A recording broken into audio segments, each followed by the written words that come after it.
हाँ जी।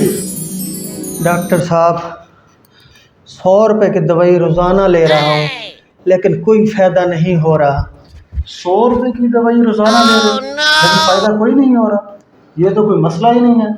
आपको 90 की लिख देता हूँ, 10 का फायदा हो जाएगा। डॉक्टर साहब सादी बीमारी है। सादी बीमारी है। सा गिनो, वाल गिनो, एक बारी वाल गिनो, 1000 रुपया कटो।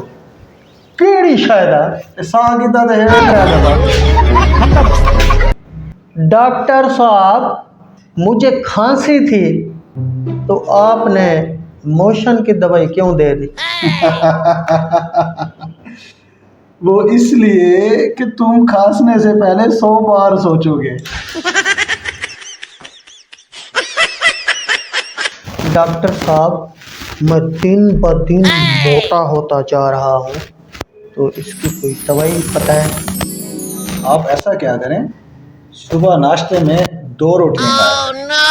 अच्छा डॉक्टर साहब ये 2 रोटियां नाश्ते से पहले खानी हैं या बाद में खानी है?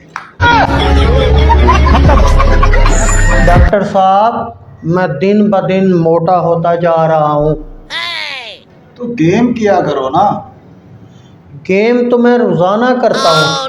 कितनी देर करते हो? जब तक मोबाइल की बैटरी खत्म नहीं हो जाती।